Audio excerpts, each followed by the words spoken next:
The morning mist clung to the Colorado River like smoke from a battlefield that refused to clear. Marcus Tank Sullivan stood on his weathered dock, his 60-year-old frame silhouetted against the breaking dawn, watching the water flow past with the patience of a man who understood that rivers, like secrets, eventually reveal everything. Before continuing this story, please comment below with your city or country where you're watching from. Your feedback inspires us to do better. Tank had been helping young Tommy Chen with his tangled fishing line when the boy's grandfather collapsed on the dock, clutching his chest. Without hesitation, Tank had performed CPR while shouting for someone to call 911, his weathered hands working with the precision of someone who'd saved lives before. The old man survived, thanks to Tank's quick thinking and steady nerves. But as the ambulance pulled away, Police Chief Danny Rivers approached with the kind of expression that suggested Tank's quiet life in Clearwater Falls was about to get complicated. "Hell of a thing you did there, Tank," Rivers said, lighting a cigarette with hands that weren't entirely steady. "Doc Chen owes you his life." Tank nodded curtly, his pale blue eyes already scanning the tree line across the river. Old habits that 23 years of retirement hadn't dulled. Anyone would have done the same. "Maybe," Rivers replied, taking a long drag. "But not everyone would have known how to do it right." He paused, studying Tank's weathered features. "Course, I suppose a man with your background would know about keeping people breathing." The comment hung in the air like river fog, seemingly casual but weighted with implication. Tank had been Marcus Sullivan for so long that hearing his past acknowledged, even indirectly, felt like someone had ripped open an old wound. "My background selling fishing lures and boat repairs," Tank said evenly, coiling a rope with mechanical precision. "Nothing more exciting than that." Rivers smiled without humor. "Sure, Tank. And I'm just a small-town cop who's never been anywhere more dangerous than the county fair." He dropped his cigarette and crushed it under his boot. "Point is, we got strangers in town.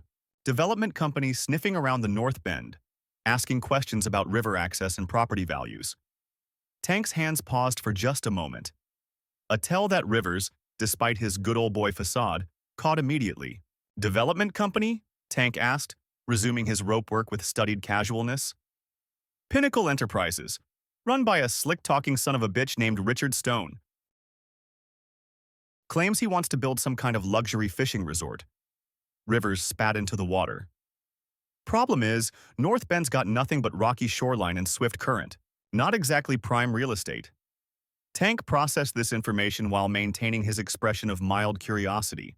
The North Bend was less than 2 miles from his cabin, close enough to be problematic if someone was using legitimate business as cover for less legal activities. "Maybe they know something we don't," Tank suggested. "Maybe," Rivers agreed. "Or maybe they're looking for something specific. Something that's been sitting on the bottom of this river for longer than either of us has been breathing." The words hit Tank like a punch to the gut, though he managed to keep his reaction internal. There were things buried in the Colorado that the government preferred to keep buried. Things that certain people might kill to recover. "Danny," Tank said quietly, using the chief's first name for the first time in years. "What exactly are you telling me?" Rivers looked around to ensure they were alone, then stepped closer. "I'm telling you that Richard Stone had a long private conversation with Mayor Henderson yesterday. Asked specific questions about longtime residents, especially anyone with military background." His eyes met Tank's. "Your name came up."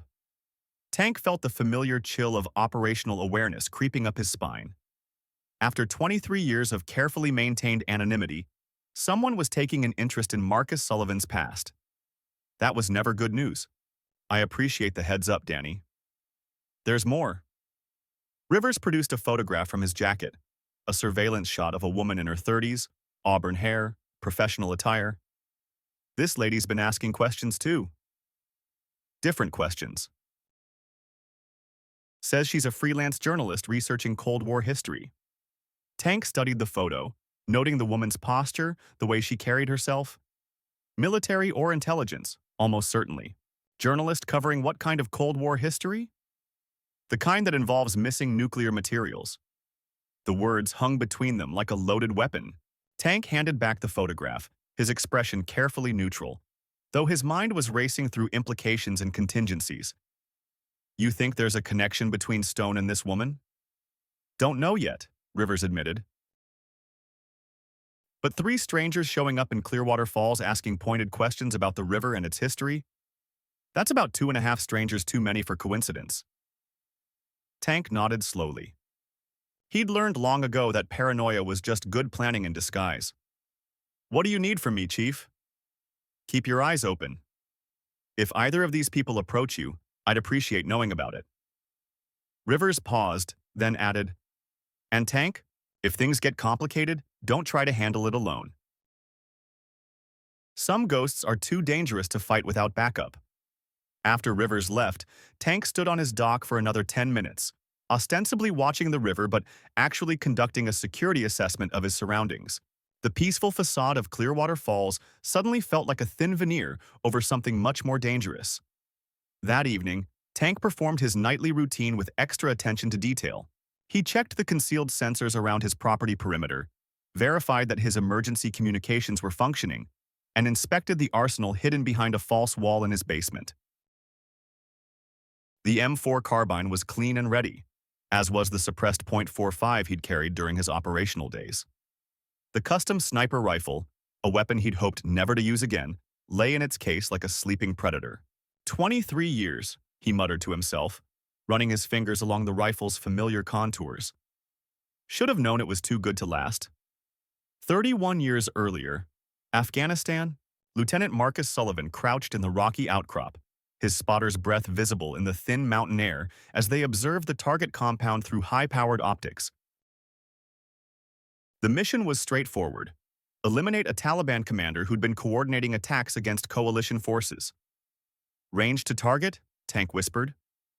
830 meters, his spotter, Corporal Jake Fish Morrison, replied.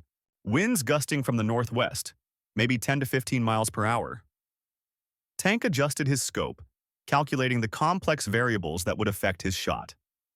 Temperature, humidity, barometric pressure, the rotation of the Earth, all factors that could mean the difference between mission success and catastrophic failure. Through his scope, Tank watched the compound's courtyard where intelligence suggested the commander would appear for his daily prayers. The shot would have to be perfect. One opportunity, one bullet, no second chances. Movement in the courtyard, Fish reported. Target emerging from the main building. Tank's breathing slowed, his heart rate dropping as he entered the zone of absolute concentration that made elite snipers legendary. The world narrowed to 3 points: himself, his weapon, and the man in his crosshairs. The shot was perfect, a clean elimination that would save American lives and disrupt enemy operations for months. But as they prepared to extract, Fish suddenly grabbed Tank's arm. "Contact south," Fish hissed, multiple hostiles moving up the slope. What followed was a running firefight through the Hindu Kush Mountains, 2 American operators against a dozen Afghan fighters who knew the terrain intimately. Tank and Fish used every skill they'd learned, every trick that survival had taught them to stay ahead of their pursuers. They almost made it to the extraction point. Fish took the bullet meant for Tank, spinning and falling as blood bloomed across his desert camouflage. Tank returned fire, dropping 2 attackers, then made the hardest decision of his military career. He grabbed Fish and ran, carrying his wounded spotter toward the sound of approaching helicopters. "Leave me," Fish gasped, his face pale from blood loss. "Complete the mission." "Like hell," Tank replied, his breath coming hard as he navigated the treacherous mountain path. "Nobody gets left behind." That's the code. Fish died in Tank's arms 60 seconds before the rescue helicopter arrived. His final words a whispered, "Tell Sarah I love her." Tank had carried that message home, along with the guilt of being the one who survived. Present day, Clearwater Falls. The knock on Tank's door came at 03:47 hours, jolting him from a restless sleep populated by ghosts he thought he'd laid to rest. His hand found the .45 before his feet hit the floor, muscle memory overriding decades of civilian conditioning. Through the peephole, he saw the woman from Rivers' photograph, the supposed journalist. She stood calmly on his porch, hands visible, posture suggesting she understood she was being observed by someone with the training to kill her if necessary. Tank opened the door with the chain still engaged, the pistol concealed behind the doorframe. "Ms. Harper," she said, her voice carrying a slight southern accent. "Elena Harper. I'm sorry to bother you so early, Mr. Sullivan, but I think we need to talk." "About what?" "About Operation Broken Thunder. About what really happened in those mountains 31 years ago. And about what's buried in this river." The name of the classified operation hit Tank like a physical blow. Broken Thunder was so compartmentalized that fewer than a dozen people should have known it ever existed. "I think you have me confused with someone else," Tank said carefully. Elena's smile was sad, rather than mocking. "Marcus Tank Sullivan, Marine Force Reconnaissance, attached to Special Operations Command 1990 to 2001. Silver Star, 2 Bronze Stars, Purple Heart. Presumed killed in action during Operation Broken Thunder, officially listed as training accident." She paused. "Except you didn't die, did you? You just decided to disappear." Tank studied her face, looking for tells, for signs of deception or hostile intent. What he saw was exhaustion, determination, and something that looked remarkably like grief. "Who are you really?" he asked. "Someone who's been looking for the truth about Broken Thunder for 15 years, Elena replied.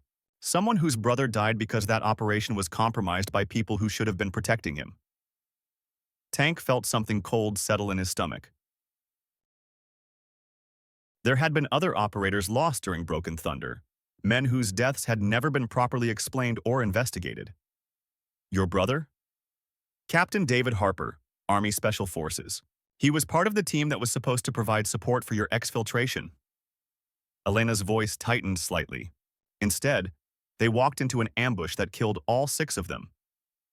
The memory came flooding back, the radio calls that had gone unanswered, the support that had never materialized, the growing certainty that something had gone catastrophically wrong. With their mission parameters, Tank disengaged the chain and stepped aside. "You better come in." Elena entered his sparse living room, her trained eyes automatically cataloging exits, cover positions, and potential weapons. Tank noticed her assessment and approved of her caution. "Coffee?" he offered. "Please."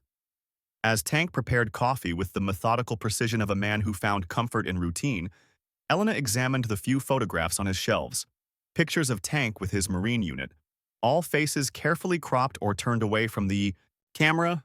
"You kept in touch with some of them," she observed. "The ones who survived," Tank confirmed, handing her a steaming mug. "Not many of us left." Elena sat in the chair that offered the best view of both entrances, another professional habit Tank recognized and respected. "The official report said Broken Thunder was a counter-terrorism operation that encountered unexpected resistance," she began.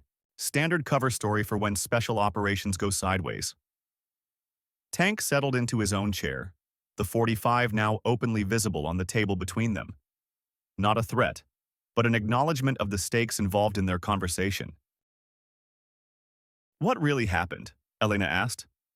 Tank was quiet for a long moment, weighing how much truth he could safely share. Finally, he began to speak, his voice carrying the weight of decades of suppressed memory.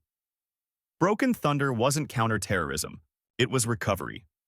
Something had been lost during the Soviet withdrawal, something the Pentagon wanted back very badly. "What kind of something?" Tank met her eyes. "A W-54 Special Atomic Demolition Munition, a backpack nuke that went missing when the transport convoy was hit by Mujahideen forces. The device fell into a river during the firefight." Elena's coffee cup stopped halfway to her lips. "Jesus Christ." "My team was tasked with locating and recovering the device before it could fall into the wrong hands," Tank continued. "But someone leaked our mission parameters to hostile forces. We walked into a trap that killed most of the recovery team and made retrieval impossible." "The device?" "Still out there, as far as I know. Somewhere in the Afghan mountains waiting for someone to find it." Tank paused. "Or at least, that's what I thought until you showed up asking questions about this river." Elena set down her coffee cup with shaking hands. "The North Bend." Richard Stone's development company. They're not looking for real estate opportunities, are they? Doubtful. Tank's tactical mind was already working through the implications. If someone has intelligence suggesting the device ended up here instead of Afghanistan, then we have a problem bigger than either of us can handle alone. Before Tank could respond, the motion sensors around his property perimeter chimed softly. Someone was approaching through the woods, moving with enough skill to avoid the more obvious alarms, but not quite good enough to escape detection entirely. Tank held up a hand for silence, then moved to his security console. The thermal imaging showed 3 figures, all armed, advancing on his cabin from different angles. Professional, he murmured, studying their movement patterns. Military training, probably recent. Elena was already moving, checking her own weapon, a compact pistol that appeared from beneath her jacket with practiced ease. "Stone's people?" she whispered. "Most likely." Tank began shutting down lights and activating defensive systems he'd hoped never to use. "Time for introductions is over. We need to move." The first rifle shot shattered his front window, sending glass cascading across the floor. Tank and Elena immediately went prone, crawling toward the cabin's rear exit as more shots punched through the walls. "Basement," Tank directed, leading Elena toward a concealed hatch. "Tunnel exits near the river. We can—" The explosion that rocked the cabin cut off his words. Someone had thrown a flashbang through the broken window, filling the space with blinding light and deafening noise. Through the chaos, Tank heard boots on his porch, voices shouting coordinates in what sounded like Russian-accented English. Mercenaries, probably former Spetsnaz, exactly the kind of professionals that Richard Stone would hire for wet work. Tank and Elena reached the basement as the front door exploded inward. The tunnel was narrow and uncomfortable, but it offered their only chance of escape. They crawled through darkness, the sound of boots overhead marking their pursuers' progress through the cabin. They emerged near the riverbank, gulping cold night air and assessing their situation. Tank's cabin was lost, along with most of his carefully maintained cover identity. Whatever game Stone was playing, the rules had just changed dramatically. "My vehicle's hidden about half a mile downstream," Elena said, water streaming from her hair. "If we can reach it—" "We need to assume they have surveillance on all the roads," Tank replied, his mind shifting into operational mode. "River's our best bet for immediate extraction." Elena looked at the dark, swiftly moving water with obvious reluctance. "I'm not exactly dressed for a swim." Tank was already stripping off his outer clothing, keeping only essentials. "We go with the current. Stay close to the bank. It'll be cold, but it'll get us clear of their perimeter." As they prepared to enter the water, the sound of approaching vehicles echoed through the forest. Stone's people were expanding their search, turning a covert operation into something dangerously public. "One more thing," Tank said, as they waded into the frigid river. "If we're going to do this, I need to know. What's your real interest in Broken Thunder? And don't tell me it's just about your brother." Elena's expression hardened in the moonlight. "My brother was part of a CIA task force that was tracking the missing nuclear device. Before he died, he transmitted coordinates suggesting the device had been transported to the United States and hidden somewhere along the Colorado River system. The current caught them, pulling them downstream as Tank processed this new information. A missing Soviet nuclear weapon, hidden somewhere in American waters for over 3 decades. Foreign operatives willing to kill to recover it. And somewhere in the middle, 2 survivors trying to prevent a catastrophe that could reshape the geopolitical landscape." "Elena," Tank said as they fought to stay together in the swift current, "I think we're in way over our heads." "Then we better learn to swim fast," she replied grimly. Behind them, Tank's cabin erupted in flames as Stone's people covered their tracks. The quiet life that Marcus Sullivan had built was literally going up in smoke, but perhaps that was inevitable. Some ghosts were too dangerous to stay buried forever. As the current carried them toward an uncertain future, Tank found himself thinking about Fish Morrison's final words. The message he'd carried home, the promise he'd made to a dying friend. Maybe it was time to stop running from the past and start fighting for the future. The river would keep its secrets a while longer, but not forever. Nothing stayed hidden forever, especially when people were willing to kill for the truth. 3 days later, Tank and Elena crouched in the abandoned mine shaft, studying satellite photos of Stone's operation through a laptop screen that cast eerie shadows on the rock walls around them. They'd been moving constantly since escaping the river, using Elena's intelligence contacts to stay ahead of the mercenary teams hunting them. Confirmed, Elena said, pointing to thermal imaging that showed activity around the North Bend. Underwater excavation equipment, radiation detectors, and enough security to protect a military installation. Tank studied the images with the eye of someone who'd planned similar operations. They know where it is. Question is, have they found it yet? If they had, they'd be gone already, Elena replied. Nuclear weapons aren't the kind of thing you transport during daylight hours with the local police asking questions. Speaking of local police, Tank's phone buzzed with a text from Chief Rivers. Stone's people asking questions about your whereabouts. Playing dumb, but situation deteriorating. Need backup? Tank showed Elena the message. Danny's a good man, but he's not equipped for this level of threat. Then we handle it ourselves, Elena said, her voice carrying the determination that had kept her hunting the truth for 15 years. Your river, your rules. Tank appreciated the callback to military doctrine. Local knowledge was always the deciding factor in asymmetric warfare.